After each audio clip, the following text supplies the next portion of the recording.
No meio da jornada de vingança da Ellie, ela acaba se encontrando no meio do fogo cruzado de uma guerra de duas facções. De um lado, uma organização paramilitar extremamente brutal, e do outro, uma seita religiosa quase beirando ao fanatismo. E hoje a gente vai conhecer um pouquinho mais sobre tanto a WLF como também os Serafitas. Meu nome é Dmitry e sejam bem-vindos a mais um vídeo no canal Nerd Mundo.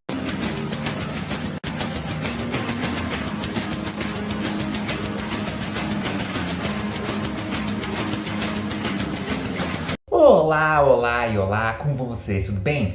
Seguinte, The Last of Us, né, a segunda temporada tá arrancando elogio de muita gente. Tem tido algumas alterações que uma ou outra pessoa pode não ter curtido tanto assim, mas no geral ela tá tão boa quanto a primeira temporada e quanto o jogo também, né? Porque, tipo, querendo ou não, a história em si continua sendo bem fiel. Teve sim bastante alteração, mas nada que fosse algo até o atual momento estrondoso, assim, que atrapalhasse a narrativa também, né? Ou que perdesse fidelidade ou essência da obra original, mas tá muito boa a série até agora, né? E nesse último episódio a gente viu que a Ellie finalmente chegou em Seattle pra caçar a Abby e complementar, né, cumprir a sua vingança por ela ter matado seu pai ali também, né? Só que ela acabou se metendo no meio de um conflito entre dois grupos extremamente fanáticos ali, praticamente duas facções ali. E nesse vídeo a gente vai conhecer um pouquinho mais sobre essas duas facções e ver o que a gente pode esperar para ver sobre elas ao longo dessa temporada e possivelmente também na terceira temporada que vem.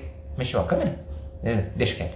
E também possivelmente no que vai acontecer na temporada seguinte. Mas não antes, galera, de você se inscrever no canal e ativar o sininho para receber notificação de novos vídeos. E a gente já bateu a nova meta também de 1.500 inscritos ali também. Bom, eu tô adorando que o canal deu um boom gigantesco aqui também. Então vamos continuar assim pelo resto do ano também, né? Então bora pra nova meta que é 2.000 inscritos. Já que conseguiu bater 1.500 fácil, vamos para 2.000 inscritos antes de 2025 acabar. Vamos lá, vamos crescer mais ainda esse canal também, né? E deixe seu like, gostei, joinha e curtida, chame como vocês bem quiserem. Já fiz tudo isso, então bora conhecer a WLF e os Serafitas. WLF. Bom, antes de falar da WLF, a gente tem que recapitular rapidamente ali, né, sobre a Fera, principalmente ali nos eventos iniciais de The Last of Us, né? Quando teve esse surto do Cordyceps, né, praticamente veio a Fera, né, que é uma organização do governo ali também, né, para criar zonas de quarentenas e evitar que as pessoas se infectassem com o fungo também, né? E assim, eles que passaram a ser donos de tudo ali, cada cidade virou uma zona de quarentena e a Fera começou a cuidar de todo mundo ali, ser responsável pela alimentação das pessoas, por dar trabalhos e serviços para elas também, serviços médicos, educação, escolas. Gente, se você estiver ouvindo uma barulheira aqui, é porque o vizinho sempre arruma um momento de fazer uma reforma do meio da gravação, né? Mas então é só ignorar o pessoal ali de fora também, né? O pessoal da reforma, né? Mas a Fera praticamente cuidava de tudo. E olhando por cima, parece algo tranquilo. Mas a verdade é que a Fera era um bando de FDP ali também, né?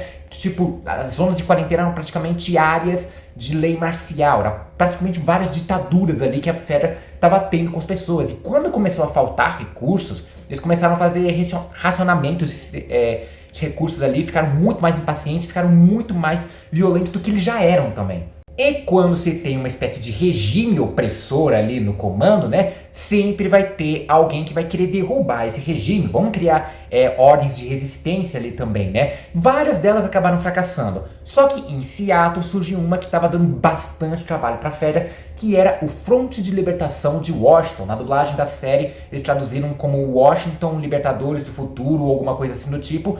Ou, resumindo, WLF, apelidados carinhosamente de lobos, porque WLF, Wolf, lobos, entenderam, né? E eles realmente estavam dando bastante trabalho para a Fera ali também, ao ponto de roubarem recursos da própria organização, né? Principalmente recursos militares, suas armas ali, e usarem contra eles. E o golpe veio de verdade mesmo, principalmente quando a Wolf estava sendo liderados, né, pelo próprio Isaac, né, que é o mesmo personagem que a gente viu aí na série, né, interpretado pelo Jeff Wright, que é digno de curiosidade, o Jeff Wright também interpretou esse personagem no jogo, né, ele que emprestou seu rosto, sua voz ali para o personagem no jogo, ele tá voltando a fazer o mesmo personagem na série também. Isso é bem interessante, né? E assim, na série deu a entender que, tipo, no jogo ele não explica direito a relação dele com a Fera, né? A gente sabe que ele é o líder da WLF e ele liderou praticamente esse golpe ali contra a Fera, né? Só que na série deu a entender que ele também era membro da Fera, tipo da alta patente ali, general, capitão, alguma coisa assim do tipo, que é tudo praticamente a mesma coisa ali também, né?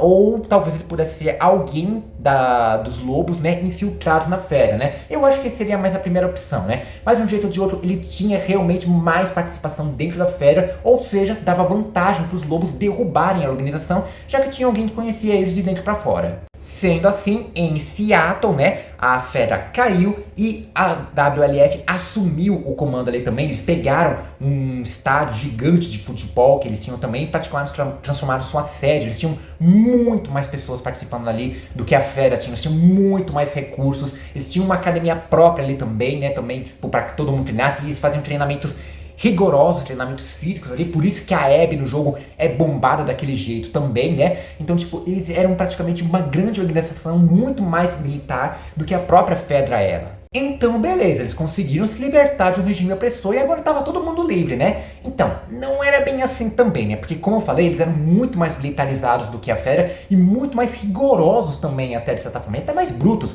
O próprio Isaac, de certa forma, ele é aquele tipo de vilão, que podemos dizer assim, que acredita que está do lado certo da história, que acha que é um dos mais perigosos tipos de vilões que existem também, né? E assim, era um tipo de regime muito mais autoritário, muito mais controlador também, tipo, você tinha que seguir as ordens à risca, principalmente vindo do próprio Isaac, você tem que seguir a hierarquia e principalmente tem que seguir as ordens do Isaac sem pestanejar, sem questionar nem nada. Se ele mandar fazer fazer alguma coisa, você dizer por quê, ou tem certeza, bum, já é bala na cabeça e pronto, tá? Acabado ali, não pode ter espaço para questionamento. Então, se a gente comparar mesmo a queda da fera com a ascensão da WLF, é praticamente trocar 6 por meia dúzia ali. Serafitas. Vamos conhecer agora um outro grupo e para isso a gente tem que voltar de novo lá pro começo do Cordyceps, né? Porque bem no começo dessa pandemia surgiu uma mulher que ficou conhecida como a Profeta. E de acordo com ela, essa pandemia nada mais era do que um castigo divino, porque o ser humano usou e abusou da tecnologia moderna, né? Então para isso ela criou uma seita religiosa bem afastada ali, é perto de Seattle, só que numa ilha mais isolada ali também do resto da civilização, né? Onde não só criou uma seita, mas praticamente uma nova comunidade também, onde eles se abdicaram de qualquer coisa referente à tecnologia moderna. Eles não tinham nada digital, eletrônico ou analógico ali também, né? Praticamente tudo que eles tinham vinha da terra. As casas eram feitas de madeira, os lampiões eram feitos de óleos naturais para se alimentar, ou eles caçavam ou eles criavam plantações, hortas ali, né? As ferramentas eram todas tradicionais, como martelos, serrotes. As armas eram praticamente armas brancas, né? Como cajados também, né? Facões, machados, arco e flecha, né? Eles sempre usavam roupas marrons ali também, bege, marrom, para se misturar com a natureza, para ter mais contato com a natureza. E também eles criaram meio que uma marca deles, que é uma cicatriz que eles faziam, um corte que eles faziam do canto dos lábios pra bochecha, né? Quase com um sorriso tipo coringa mesmo, né? Por isso que além de serafitas, eles também ficaram conhecidos como cicatrizes. A princípio parece bastante como qualquer outra seita religiosa, principalmente fanática, que surge em obras ambientadas no cenário pós-apocalíptico, né? Só que assim, de início os serafitas eles eram bem pacíficos, eles não queriam saber de guerra, eles se isolaram do resto do mundo justamente para criar sua própria comunidade, algo que tipo uma versão de deu certo da humanidade ali, né? Tanto que quando a Fedra ficou sabendo desse grupo, né, eles foram lá até aquela ilha e se espantaram, porque os serafitas estavam numa condição muito melhores do que quem estavam nas zonas de quarentena ali também, né? E assim, eles acharam estranhos, eles estavam muito bem ali também e até ofereceram um espaço para eles dentro das zonas de quarentena, né? Eles chegaram lá e perguntaram: vocês não querem ir com a gente lá pra cidade, não? E aí os serafitas simplesmente disseram respeitosamente: não, a gente tá bem aqui, tudo bem. E aí o que a Fedra fez? Eles simplesmente foram embora e deixaram eles ali. Se eles estavam bem daquele jeito mesmo, então deixa, não tem por que causar tanto com eles. Deixa eles no cantinho mesmo, se eles estão felizes está ótimo. Mas quando a Fedra caiu e a WLF ascendeu, né, aí as coisas começaram a complicar. Eles ficaram sabendo dos serafitas e começaram a importunar aquele grupo ali que estavam só quietinho no canto, né, ao ponto de que eles decidiram sequestrar a tal profeta ali também, né, e tentar tirar dela o máximo de informações possível, caso eles fossem representados como uma ameaça. Eles nem eram uma ameaça, eles só estavam enfatizando ali também, né, só provocando mesmo, né.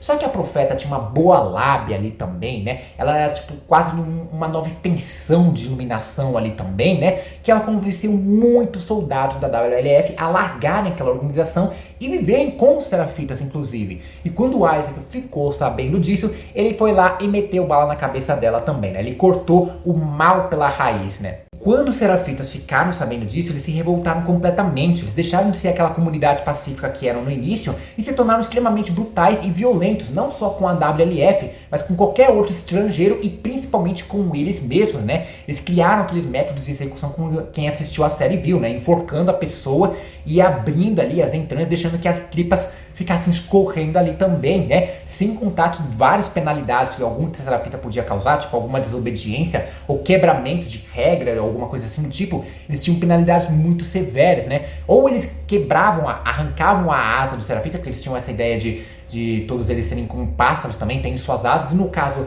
arrancar as asas é martelar o braço da pessoa até esmigalhar os ossos por completo, ou eles executavam por completo, eles matavam as pessoas ali, independente da idade da pessoa que fosse. Bom, e o que a gente pode esperar disso na série, né? Como a gente viu, a Ellie chegou em Seattle, né? E ela tá meio que de frente com a WLF. Ela não tem nada a ver com a organização, ela não quer saber de nada com eles ali, né? Ela só quer matar a Abby. No jogo é a mesma coisa. Só que pelo que deu a entender na série, né? Tipo, a gente teve mais foco ali na WLF e a gente viu de relance nos Serafitas. No episódio 3, a gente viu que praticamente eles eram um tipo de grupo que viviam da terra, nômades ali também, né? Que praticamente eram perseguidos a princípio por qualquer besteira ali também, né? Só por opressão mesmo, né? Só que nesse último episódio a gente viu que, tudo bem, os Serafitas meio que estão sendo torturados também, perseguidos, mas eles também não são tão bonzinhos assim, né? Inclusive no jogo, a Ellie, quando ela chega em Seattle, né, ela conhece os Serafitas, um grupo que ela nunca tinha ouvido falar antes, né? E tipo, ela tem que caçar eles também, né?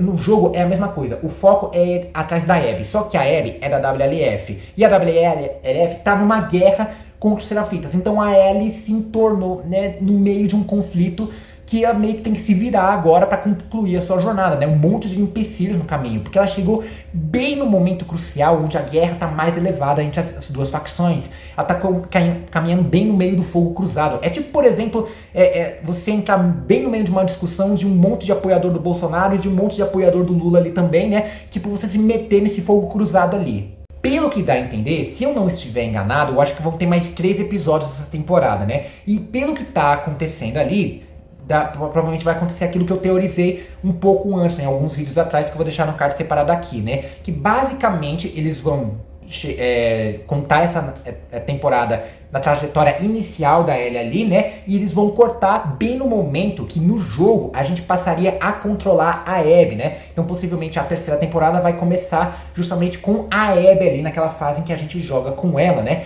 E se for nesse caso, né, muito provavelmente nessa temporada a gente vai ter mais foco na WLF, perseguindo também os Serafitas, então que dá a entender que talvez a série tá passando essa impressão de que os Serafitas na verdade estão apenas se revoltando contra a WLF, né? Eles são os oprimidos, eles estão se voltando contra os seus opressores. E aí quando chegar a terceira temporada, onde vai ser o foco maior na Abby, a gente vai conhecer um pouco maior do passado dos Serafitas, do grupo dos Serafitas ali, e perceber que eles também não são lá flor que se cheire, né? Porque foi justamente assim que aconteceu no jogo, né? Foi a partir do momento que a gente começou a jogar com a Abby que a gente conheceu um pouco mais o outro lado dessa guerra, né? Quer dizer, a gente viu um pouco melhor a guerra, né, tipo, tanto do lado da WLF, mas também do lado dos Serafitas, tanto que a Abby, ela meio que começa a se revoltar contra o Isaac no jogo, né, contra tudo isso, não só ela, mas o ex dela também, o Owen, né, principalmente quando ela conheceu 2 crianças Serafitas que salvaram elas, que são o Levi e acho que esqueci o nome da menina, né, é Isis? Não era Isis, Iris, é por aí o nome dela, né? Qualquer coisa vai ter um nome escrito certinho dela também, né? Então quando ela conheceu esse grupo, ela meio que se revoltou e meio que tava deixando essa guerra de lado também, né? Mas assim, eu acho que é só especulação. Se for pela mesma lógica do jogo, eles vão dividir bem no momento em que a Abby passa a ser a protagonista, né? Então possivelmente a gente vai conhecer mais dos Serafitas mesmo, né? Na terceira temporada. Aqui o foco vai ser mais a WLF. E isso é de mais importante que podemos falar tanto da WLF quanto também dos Serafitas no universo de The Last of Us. Mas e vocês? O que vocês acham? Vocês concordam comigo que eles vão dividir a temporada dessa forma, né? E começar a terceira com a Abby, e aí a gente vai conhecer mais Serafitas? Ou vocês acham que eles já vão começar a colocar algumas sementes ali no meio dessa história aí também? Deixa aí nos comentários, compartilha esse vídeo pra todo mundo que é fã de The Last of Us, que é fã de games, ou de séries também, ou que é fã de uma maneira geral. Não esqueça de se inscrever no canal e ativar o sininho, porque a gente acabou de crescer, tem um boom gigantesco aí no canal, então vamos continuar crescendo assim também. Se chegamos a 1.500, que era a segunda meta que eu estabeleci essa semana ainda, né? Então vamos estabelecer a próxima meta, a terceira meta do ano, que é 2.000 inscritos. 2.000 inscritos antes do final de 2025. Vamos fazer esse canal crescer rapidamente como se fosse um foguete. Daqui pra frente é só pra frente agora. Vamos lá também, né? Vamos fazer o canal crescer mais ainda. E deixe seu like, gostei, joinha, curtida, achando como vocês bem quiserem. Vou ficando por aqui. Um forte beijo, abraço e falou!